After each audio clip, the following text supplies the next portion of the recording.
Olá pessoal, olá turma, como é que vai? Que bom que vocês voltaram para continuarmos assim a nossa troca de informações aqui. Este é o podcast Agentes da História e eu sou o professor Rafael Vicente. Neste episódio nós vamos falar um pouquinho a respeito do tempo.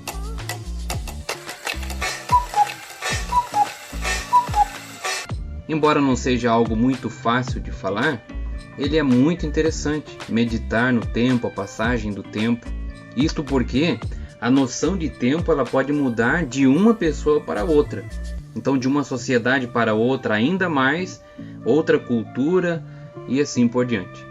Também nossos sentimentos se relacionam com o tempo. Quer ver um exemplo?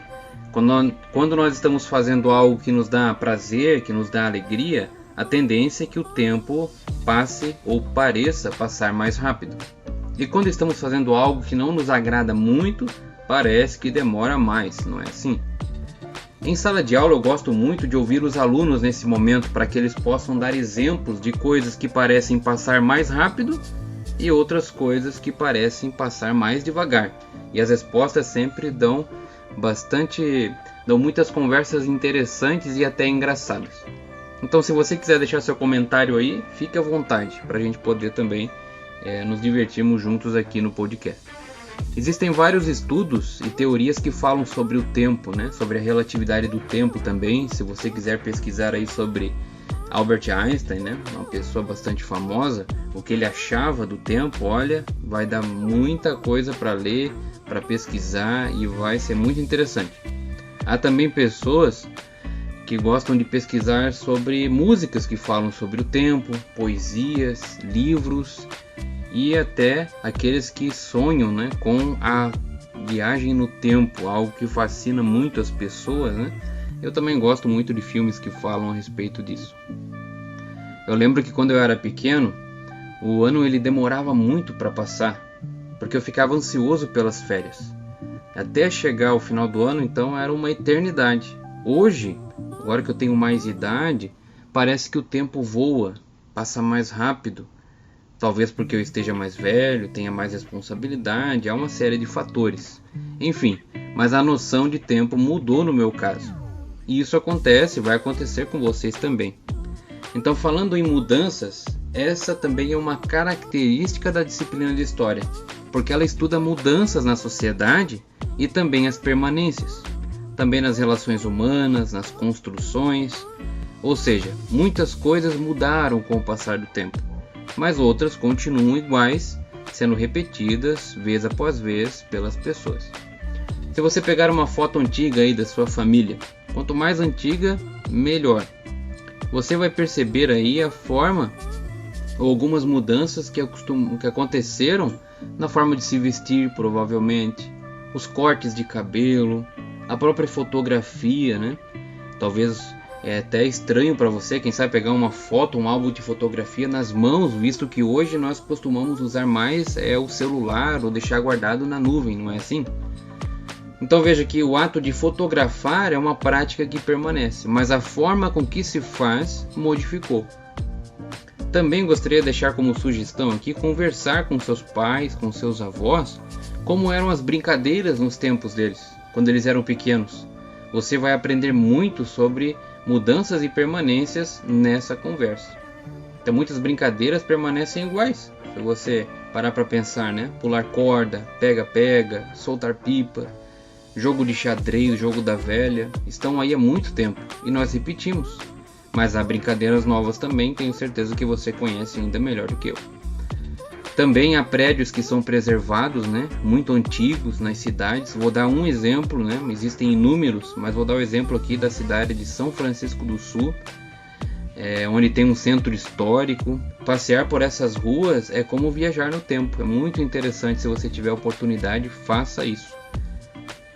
Tá entendendo como é complicado então pensar no papel do historiador, estudando tudo isso, investigando tudo isso, como organizar todo esse trabalho? Então o historiador tem de ser muito valorizado pela sociedade, também os professores, né? Os professores de história que ensinam essas histórias para vocês, alunos, passam adiante.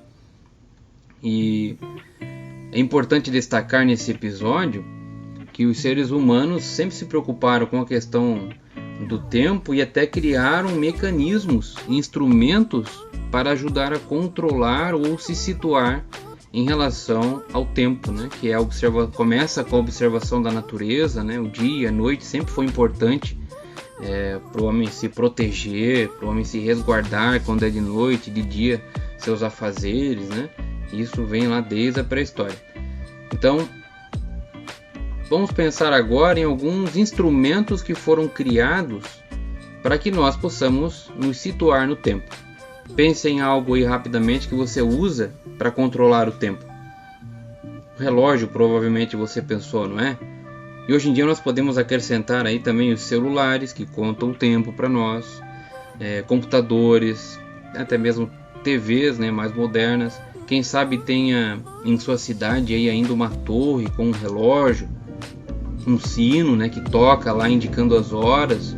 Talvez você ainda se baseie por ele.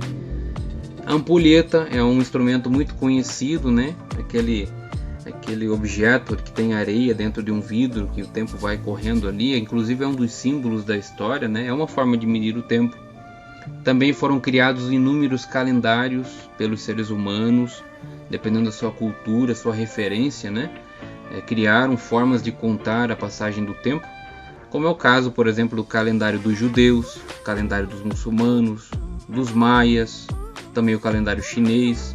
E aqui no Brasil, o calendário mais utilizado, que é comum, é o calendário cristão. E por ser o calendário cristão, isso quer dizer que o ponto de referência é o nascimento de Jesus Cristo. Então, o que equivale então ao nascimento, o ano que Jesus nasceu, seria o ano 0. E as coisas que aconteceram antes do nascimento de Cristo, então, existe uma sigla que você vai encontrar aí, que é AC, ou seja, antes de Cristo, e também DC, depois de Cristo. Então é importante você, aluno do 6º ano, gravar isso, né? Antes de Cristo, depois de Cristo. Para facilitar um pouquinho mais o estudo da história, nós também costumamos usar linhas do tempo, que nós podemos comparar aqui como uma régua, usada aí, quem sabe, na matemática, provavelmente, né? Então é bem parecido, só que os números ali vão indicar a passagem dos anos. Então o ano que Jesus nasceu, o ano 0, e dali para frente começa a contar 1, 2, 3, 4, até chegar no ano que nós estamos agora, que é 2021. E o que aconteceu antes, daí é contado em ordem decrescente, né, antes de Cristo. Isso você vai encontrar aí no seu livro didático, na sua apostila, na internet. E existe também nesse contexto uma divisão, uma linha do tempo que é mais usada, uma divisão tradicional da história. Há muita discussão em torno dela, mas ela é amplamente usada e é o que nós acabamos usando para nos basear e nos localizar, né, dentro então dessa linha do tempo que tem 5 períodos. É bem provável que você já conheça alguns desses nomes. Vamos lembrar deles aqui. Se você tiver o livro didático aí, o seu livro de história, e tiver essa linha do tempo, acompanhe junto aí. Então o primeiro período qual é? Pré-história. Depois nós temos Idade Antiga, que é também chamada de Antiguidade. O terceiro é a Idade Média, também chamada de Medieval. Quarto, Idade Moderna ou Modernidade. E por último, Idade Contemporânea ou Contemporaneidade, que muitos acham um pouquinho mais difícil de gravar, mas se você pensar no que ela significa, fica mais fácil. Ou seja, Idade Contemporânea é o nosso tempo, é isso que ela significa. Então comparar esses períodos, esses 5 períodos da história com os 5 dedos que você tem na mão, ajuda a memorizar. Eu costumo fazer esse exercício em sala de aula com os alunos e acaba até sendo bem divertido. Imagina, por exemplo, que o dedinho da sua mão é a pré-história, o anelar, a Idade Antiga, o dedo médio, a Idade Média, o indicador, Idade Moderna, e o polegar seria então a história contemporânea. Então, se você virar a palma da mão para o seu rosto, você vai conseguir fazer esse exercício. E você pode fazer de trás para frente, de frente para trás, faça aí algumas vezes, logo você vai gravar os períodos da história. Então, repetindo aqui, né, essa é apenas uma das ferramentas que nós temos para procurar localizar aí o que nós estamos estudando nos livros de história, o que nós estamos aprendendo em sala de aula, e pode mudar, né, dependendo do currículo ou do livro que você está seguindo aí. Não é algo fixo. Mas é interessante que através dessa linha do tempo você também pode já imaginar o que você vai aprender. Por exemplo, no 6º ano, basicamente você vai estudar aí pré-história e história antiga. No 7º ano, Idade Média e Moderna. No 8º ano, Moderna e Contemporânea. E no 9º ano, Contemporânea, porque acaba se destacando um pouco mais aí os eventos atuais para nós. É claro que isso pode mudar também de uma escola para outra, ou do ritmo que a turma segue, ou seja, está sujeito a alterações. Bom, não quero me alongar mais do que isso. Foi um prazer conversar mais uma vez com vocês. Fico feliz por terem voltado e agradeço, né, por terem escutado até o final. Então, um grande abraço a todos, valeu turma, e até o próximo Agentes da História.